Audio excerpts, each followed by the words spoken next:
haven't used it. I did open it just to look at it. It does look interesting, doesn't it? And I guess what we're all interested in is what does it sound like, and does it bring anything new to the table, or is it just a bunch of typical stuff kind of crammed into a plug-in to get our gas flowing and make us want to buy it. So what I like to do is I like to kind of run through the plugin, and for myself here, if there's anything unique and interesting about it that doesn't overlap or be redundant with what I already have.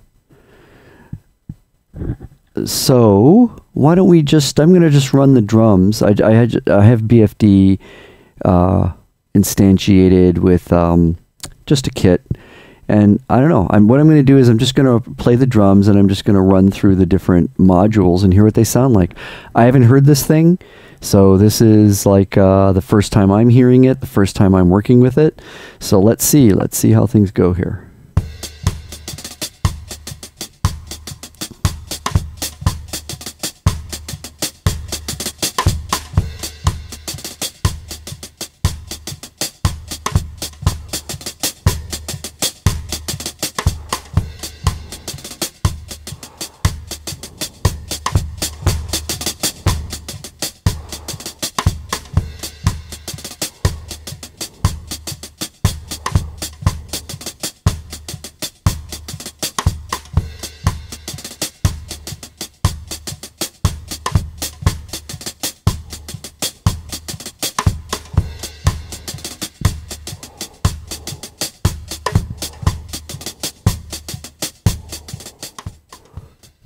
I like to use this tool so I can mute the audio and do a voiceover more effectively. So as you could hear with the saturation, let's just listen to the saturation again. Sounds pretty good. You know, the odd, even, and heavy.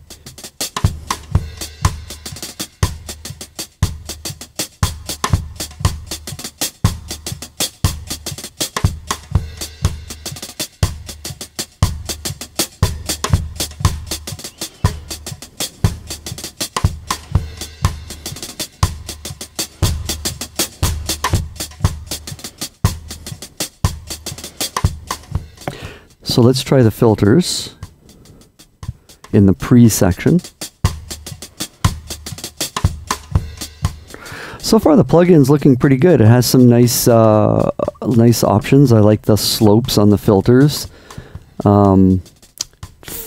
I'm not sure what thump does. I didn't read the manual. I'm assuming thump is maybe like ultra low end. Let's just try some stuff over on the filters.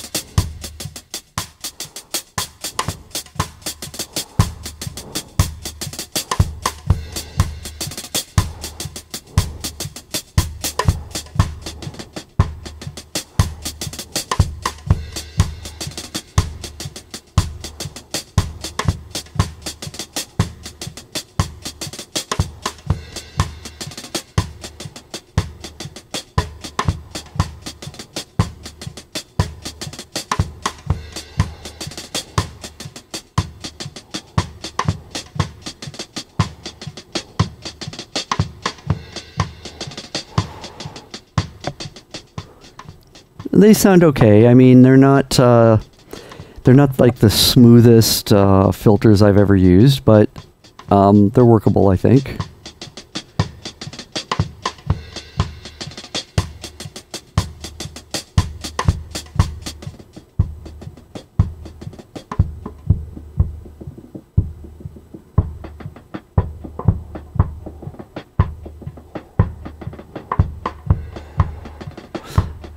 I'm just listening to the peaks.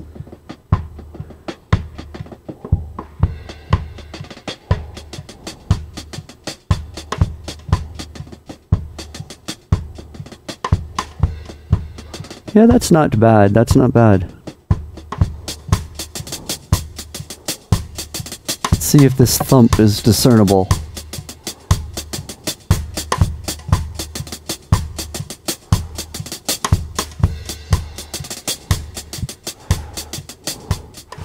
Not sure what thump does. Let's RTFM. Doesn't that open the manual? Yeah, there's the manual. So let's see, let's find out what thump does. Thump.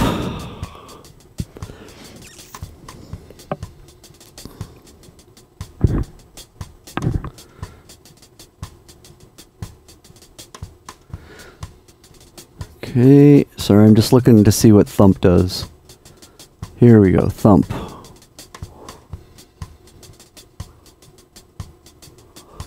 It adds a gentle low-frequency thump or resonance.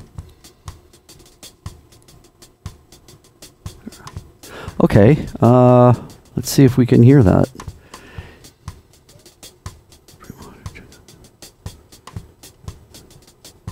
It adds low-frequency resonance. All right.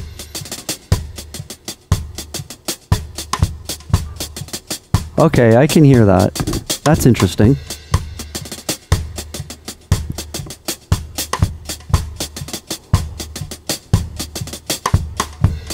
That's pretty cool. I do like the saturation. I mean, I would be inclined to pull up some other saturators and compare it, but I don't want to get too crazy. Let's just go through the plugin.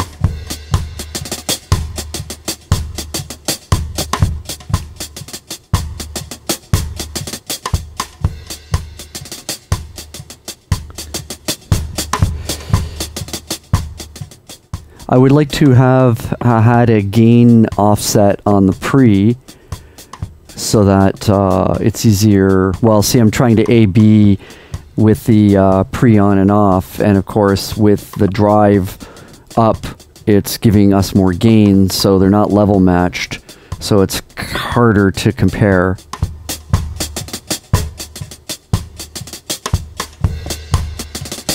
But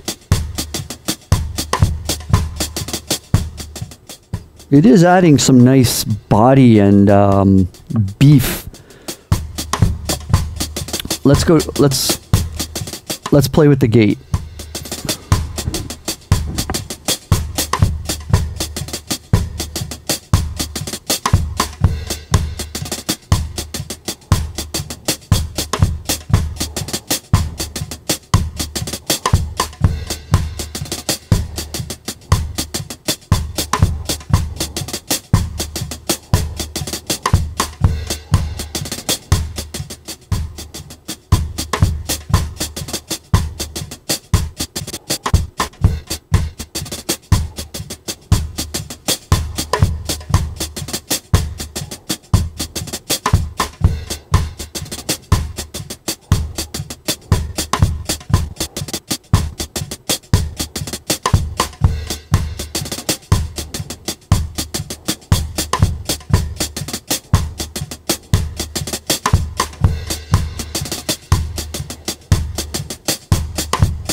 Yeah, the gate doesn't sound too bad.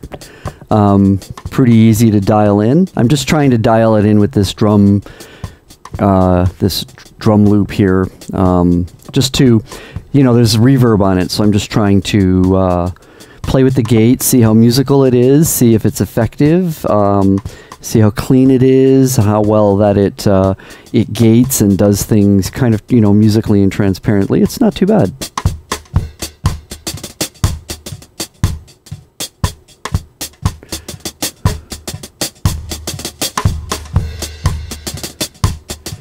Now, and of course I'm just messing around, right? I'm just trying things out, but I think that it would make more sense to have the gate before the pre. So let's try the, yeah, you can move your modules around. So let me dial in that gate a little better now that it's the pre.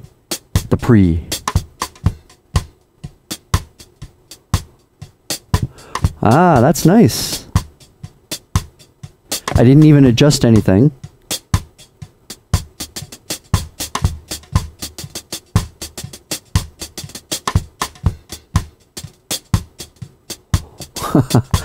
Yeah, that's really musical. I like that. Okay, well, now we turn that pre on.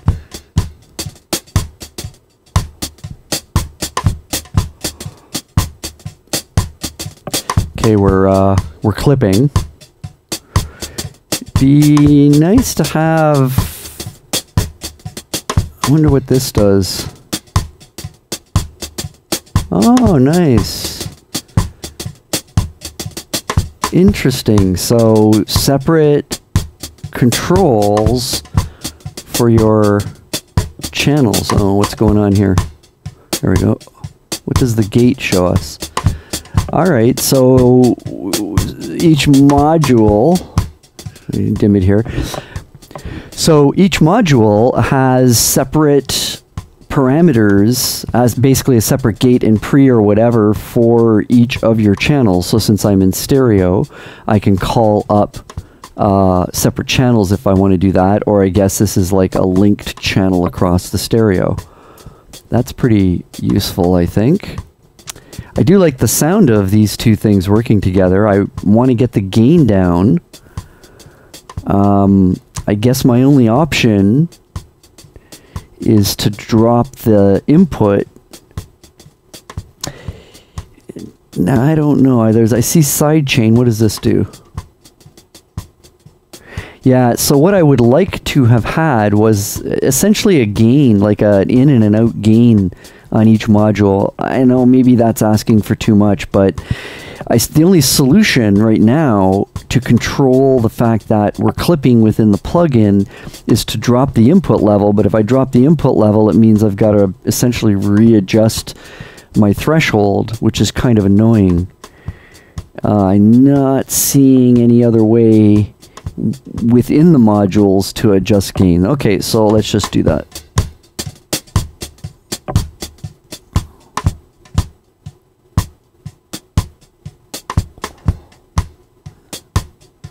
Yeah, I wasn't paying attention to my metering down here, sorry.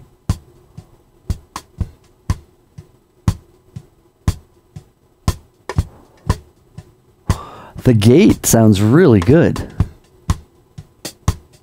I'll turn the gate off.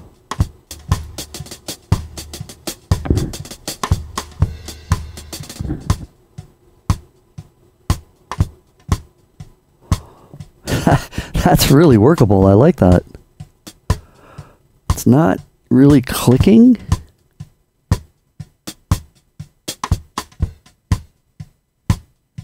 I'll turn the pre off. Even though it's not gain matched, you'll have to just use your imagination, but it is, this thump is adding some nice beef at the bottom, and the saturation is filling things out. I like this. All right, well, let's work with this. Let's apply a little compression. So I'll bring the compressor over. So let's try the VCA. Bring the ratio. This is what I usually do when I'm messing with a compressor. I turn the ratio all the way down, the attack and release all the way down. I find my threshold point. Sorry, it should turn up the ratio a bit. I'll put it on 2:1. Okay. Let's get the compressor working. Really musical. Okay, let's set the release. A little bit of transient in. Goes down to 0.4. Is that milliseconds, I assume?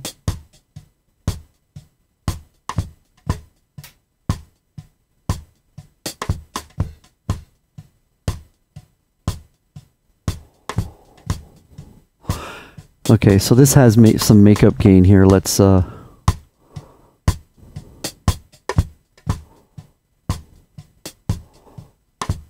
that's helping to bring back a little bit more ambience. So the gate's really cutting all the. Let me turn them all off.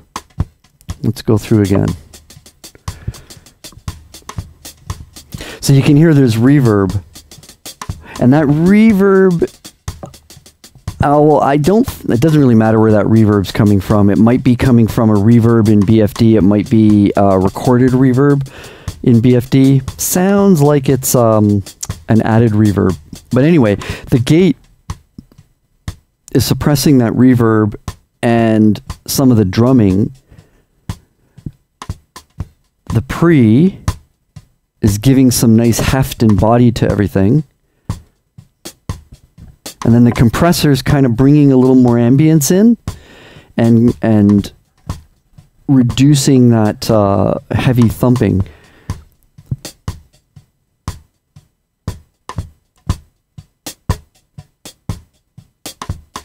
Is it still overloading with the compressor? It's getting close. Do a little makeup gain on this. I don't think it needs much. No, a couple dB. Sorry, that was wrong module. Okay, here it is. Mix control, nice. Do some parallel compression.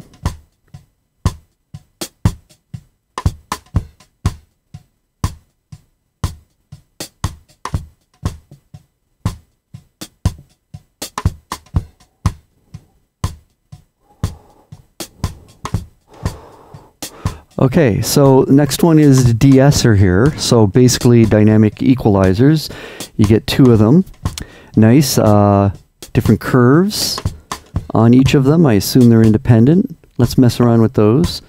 I don't know, we'll maybe work on the hi-hat, try and get the hi-hat a little bit more glued into the mix. So let's try using the de-esser to glue the hi-hat in.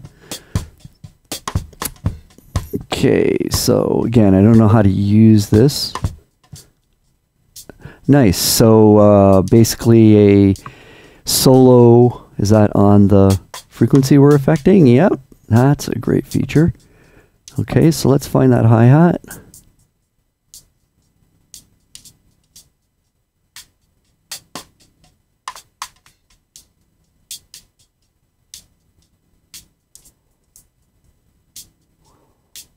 Oh, I'm on a shelf.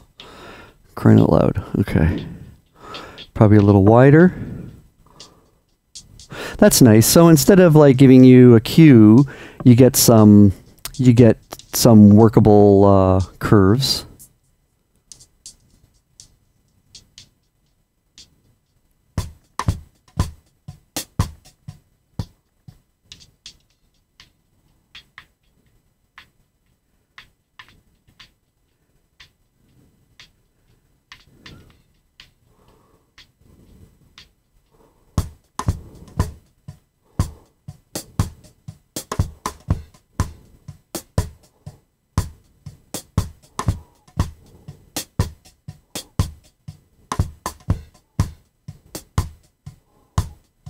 Bad. Let's work on the bottom end here.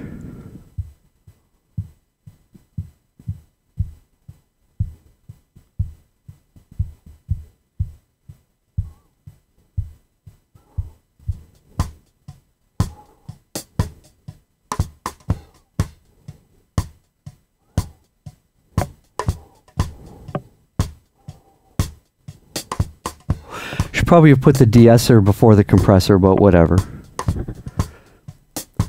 Bypass the whole thing. We'll do a little A-Bing back and forth.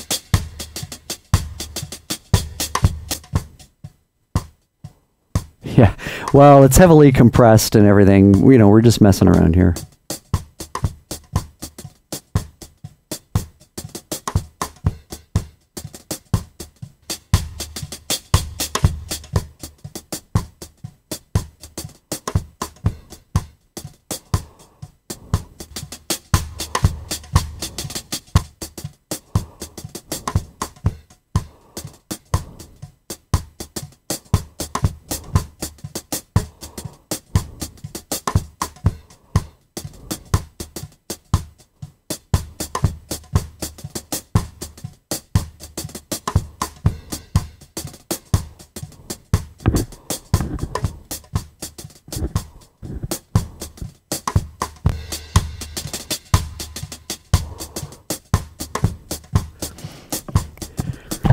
Okay, I'm going to turn the gate off.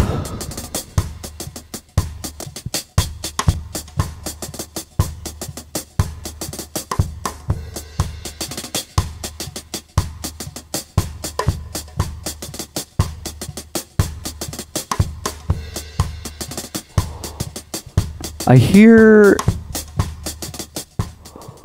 there's some interesting distortion going on in the tail of the reverb, and I'm wondering if that's coming from the pre.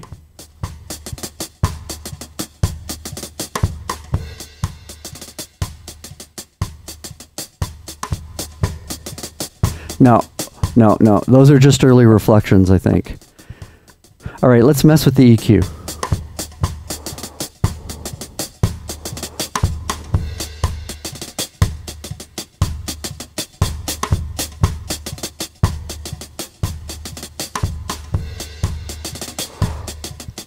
I know I said I'm going to mess with the EQ, but let me just get the compressor kind of sounding good first. Oh, and before we go to the EQ, I'll try some of the other compressor modes.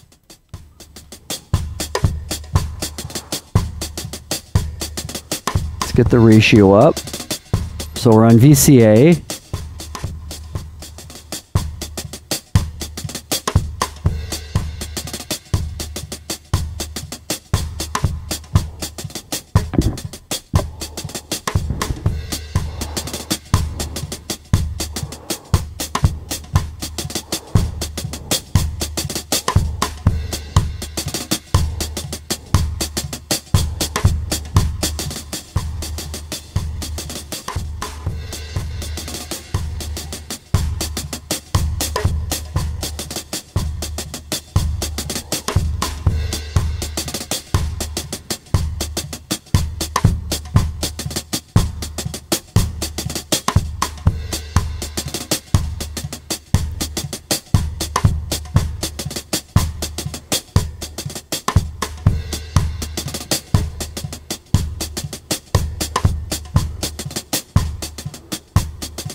That's odd. It's odd to my ears. Well, okay, so let me set this to 0. Set the makeup gain to 0. And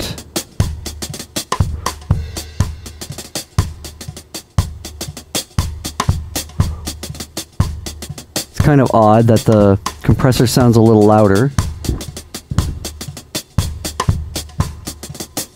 All right. Prefer the VCA on this. Let's play with the EQ.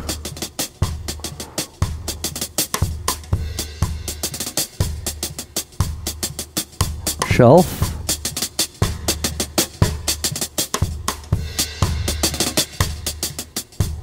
Sounds pretty smooth.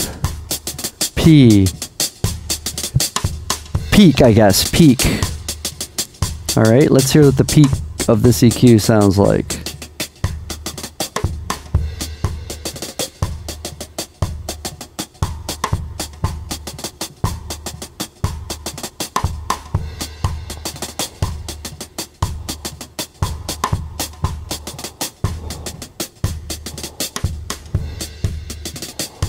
It's not bad.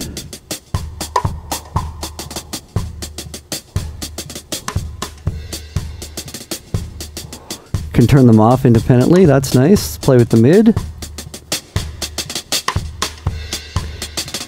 P. I'm not sure what P means because there's a peak there. Oh, I see. It's a peak with a fixed... Okay.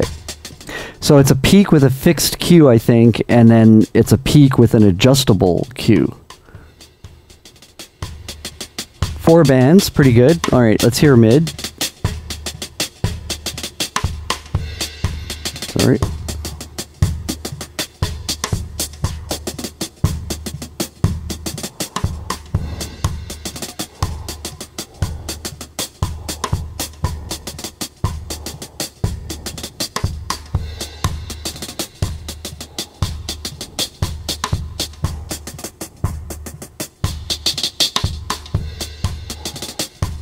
Interesting.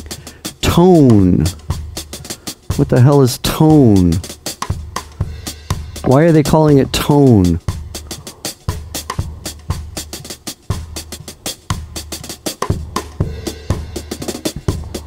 says tone, right? That's weird. So all these, it looks like all these bands, the frequency range is from 20 to 20K, yet they call it high, mid, tone, and low. Well, maybe that's addressed in the manual. I don't want to go looking in the manual right now. But the EQ sounds serviceable. You know, it's got a pretty good wide range. It's very versatile. 4 bands. All the bands go, presumably, from 20 to 20K. Adjustable Q. Some fixed widths here. Yeah. I mean, all right. So what I'm going to do, might be boring for you a little bit, but what I'm going to do is I'm just going to just kind of work on this drum loop. Maybe I should change it because it's kind of getting annoying. Open up BFD here. Come on. When I'm live streaming, my controls get very wonky. All right. I don't know. Something not too...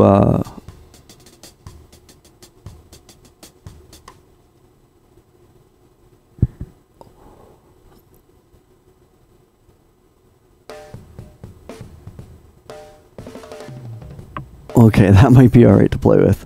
Alright. So let's dig into this.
Okay, it's not the best drum production in the world, but I got all the modules working. So let's just hear A/B it and see what happens.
Okay, so it's interesting. Sounds pretty good. All the modules are pretty serviceable. They have a nice range to them. Seems to be easy to use. I do find it a little bit small, but I'm on a 30-inch monitor. Sounds pretty good. $50 intro price, probably cheaper from the distributors. Usually they knock the price by 10 or 15%. $40, $45. I mean, it's not. Nothing's coming to mind. I mean, you can see how many plugins I have. It's pretty freaking crazy. So nothing is coming to mind to me in terms of it being redundant with something. I think it does, to me, sound like it does have some interesting coloration. So it's not just, like a very sterile digital tool. At least that's not what it sounds like at first listen here. I think what I would need to do is I would need to audition it a little bit more on my monitors using some different sound sources and maybe pulling out some of my other channel strips, like from Hornet, Plugin Alliance. Might be worth comparing to some soft tube stuff. I mean, I wouldn't want to get too crazy with it. Also, I think Nomad Factory might have a channel strip like plugin that's somewhat similar. I didn't try the insert here, this thing where you can add plugins. It's weird because I'm not sure how to use it. Again, I didn't look in the manual about this, but it says plugin list. I've got dynamics and EQ. So these are all the existing modules. So it looks like you can add more. You can add another one of the built-in 5 modules. Let's see if that's true. Oh, okay. So is that added in? Looks like it's added in. Doesn't give you the full interface. It looks like you have to click that little box at the top to get the interface. I'm not seeing remove plugin. I'm not seeing how I can add in another Waves plugin. It did say that, right? It said you could add in a Waves plugin. Any other Waves plugin. It's probably a matter of RTFMing this and figuring that out. I would say it's a pretty good contender. It's got some interesting aspects. Pretty good workflow. Lots of versatility in the control. I think it's lacking gain, input gain, output gain on each of the modules. Some of them have it, like the compressor, the de-esser have it. Would have been nice to have had a gain control on the pre, at the very least. It's kind of interesting, actually. It seems like that's a miss because, of course, you don't. It might be nice also to have on the EQ, just so you can gain match through the signal flow a little bit better. But outside of that, I like it, and you know, $40 to $50 for this might be worth it. Like I said, I would want to audition it a little bit more on my monitors with some other input sources, and I'd like to compare it to some other channel strips I have. But so far, to me, and just to reiterate, I do have a lot of plugins. You know, there's a lot of stuff here, and I've used all of these plugins along the way, and nothing is coming to mind right away in terms of, yeah, this is redundant. Actually, this plugin also seems to have a little bit of dirt or grit to it, which is kind of nice. So yeah, I would say it's worth spending time on the demo and see what you think of it. So there you go. Hopefully that was useful. If you liked the video and you want to see more, what I'm going to be doing is more live streams, and then I just leave the live stream up. I know that it results in a longer video, but let me know in the comments for the video if you have any suggestions, and also please subscribe. You know, YouTube is changing their policy, I think as of February 20th, and channels that have less than 1,000 subscribers will not be able to be monetized. So right now my channel is monetized, so even though I've only got 53 subscribers, when you watch my video, I get a little bit of ad revenue from that, which is very helpful. But as of the 20th of February, all channels with 1,000 subscribers or less will get no monetization.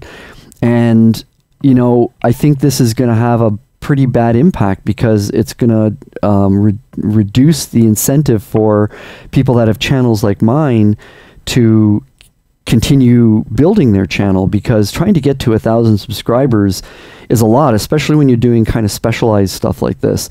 So I would really be thankful if you could just subscribe, and you can turn notifications off if you don't want to hear anything from me, but every once in a while I'll do a live stream or put up a video about something. You'll get a notification and you can just ignore it or come back. But your subscription would be really helpful to help me try to reach that 1,000 mark. I'm at 53 now.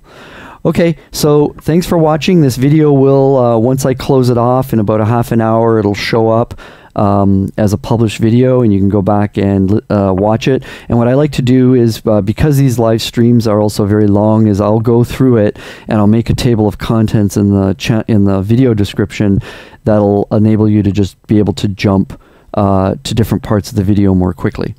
So thanks for tuning in. I see, you know, there's like 13 of you. Oh, and there's somebody has asked here in the chat, is this more than just repackaged old Waves tech? So let me just show you, see if I can show you what I've got for Waves, because that will give you context for my opinion here. So you can see I have a lot of Waves stuff, and most of my Waves stuff is their analog modeled stuff. I don't have a lot of their kind of earlier plugins. I have mostly analog modeled Waves plugins. And I'm a little hesitant to answer this question, but from what I just experienced going through this now, I would say no, this sounds new to me. It sounds a little grittier, and it does sound like, to my ears, this sounds like new stuff. I'm a little hesitant, though, to say that